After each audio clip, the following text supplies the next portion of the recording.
I'd been paying the mortgage on my house for nearly 6 years when my parents suddenly sold it without telling me. At the same time, I was closing a deal that would change my life, buying their company and taking control. The email popped up while I was in Tokyo, wrapping up a deal I knew would change the entire trajectory of my career. When I saw the subject line, "The house is sold," I nearly let my phone slip right out of my hand. My name's Maya Carter, and at 33, I'd spent the last 11 years building something my parents had never thought I could: a global tech consulting empire. But in that moment, staring at my mother's smugly worded message, none of my accomplishments mattered. The house they were talking about? It was mine, or at least it was supposed to be. Her note was short and cutting: "We got a great offer, much better than that little down payment you made. We've already signed the papers. It's done." My fingers shook as I read those words. This was the house I'd been making mortgage payments on for nearly 6 years, the one my parents had insisted stay in their names, just until you're more established. They'd sold it while I was thousands of miles away, closing the biggest deal of my career. I excused myself from the meeting, ignoring the puzzled glances from my Japanese business partners, and stepped into the hallway of a Tokyo skyscraper to call home.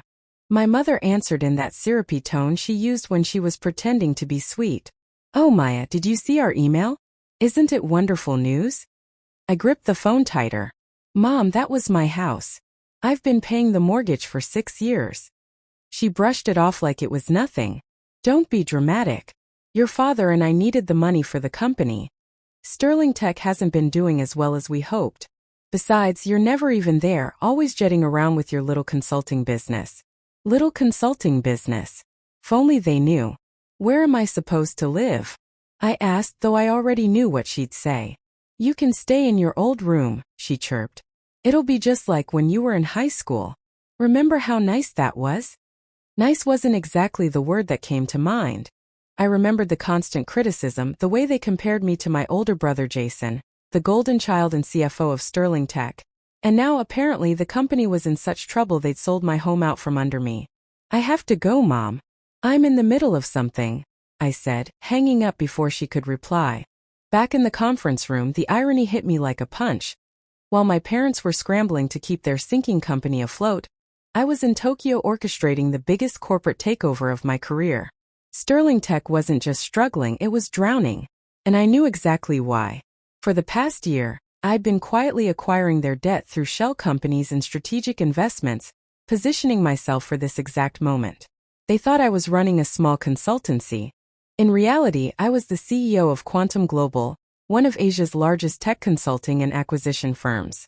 We specialized in reviving failing businesses, or dismantling them, depending on what they were worth. My phone buzzed again. A text from Jason. "Mom told you about the house? Sorry sis, but business is business. Business is business." How many times had I heard that phrase? When they refused to help pay my tuition because the company needed it? When they emptied my savings without asking? I typed a simple okay and turned to Mr. Hayashi, my partner in the deal. "The contracts are ready?" I asked in flawless Japanese, a skill my parents never knew I had. He nodded and slid a folder across the table. "Everything is in place, Carter-san. Sterling Tech will not see this coming." I signed, sealing the deal that would give me controlling interest in my parents' pride and joy within 10 weeks. "Book me a flight home," I told my assistant. "It's time to visit my parents." The following weeks blurred into a rush of legal filings and boardroom meetings. I moved into a luxury suite and ignored every call from home, letting them believe I was sulking over the house. They had no clue what was about to hit them. The morning everything came together, I stood before the mirror, adjusting my blazer. The woman staring back wasn't the girl they dismissed. She was a CEO, a strategist, and a force they couldn't control.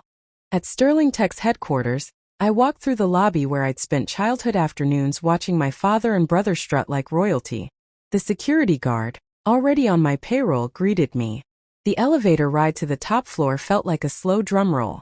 I thought about every slight, every stolen opportunity, every time they'd made me feel small. Outside the boardroom, I heard my mother's laugh, my father's booming voice, and Jason's false reassurance. "This has to be a mistake," my father was saying. "Some unknown company can't just buy controlling interest in Sterling Tech. We built this." Jason countered. Dad, I checked. Quantum Global owns 52% of our shares and most of our debt. We're meeting their CEO today. My mother, still confident, said, whoever they are, we'll handle it. We always do. That was my cue. I opened the door. Every head turned. My father frowned. Maya, this is a private meeting. Whatever drama you have about the house can wait. I smiled, setting my briefcase on the table. Actually, I'm right on time. The CEO of Quantum Global is here for the 10 a.m. meeting. Jason glanced at his watch. Yes, but she's already here, I said, opening my briefcase and sliding out the contracts. I'm the CEO. The silence was thick enough to cut. My mother's glass slipped from her hand and shattered. My father's face went pale. That's impossible, Jason stammered. You run a small consulting firm. You can't be. Can't be what, Jason? Successful? Capable of building something bigger than Sterling Tech? I spread the documents out. Everything's in order. My company owns controlling interest in Sterling Tech. My father lunged for the papers. This is a joke. Like selling my house without permission? Or draining my college fund? Or telling the world I was a failure? My voice stayed even. My mother muttered something about protecting our legacy. I laughed. Your legacy is now my company. Sterling Tech has been failing for years and Quantum Global fixes or dismantles failing companies. My father's voice cracked. You can't do this. We're your parents. Business is business, I said, throwing their favorite excuse back at them. I turned to the board. As of today, there will be changes. Jason, you're out as CFO. Dad, you're stepping down as CEO. Mom, you're no longer VP of Public Relations. Jason's eyes widened. You're firing your own family? No, I said. I'm giving you exactly what you gave me. A chance to work your way up from the bottom. I offered them entry-level jobs. My mother cried. My father turned purple with rage. Or, I added, you can clear your desks by the end of the day. Before leaving, I turned. Oh, and my house? I bought the company that bought it. The deed will be in my name tomorrow. Their faces were priceless. I walked out, their shouts fading behind me. For the first time in my life, their opinions didn't matter. I had built something bigger than they could ever imagine. My phone buzzed, Mr. Hayashi again. Congratulations, Carter-san. How did it go? I smiled in the elevator. Better than expected.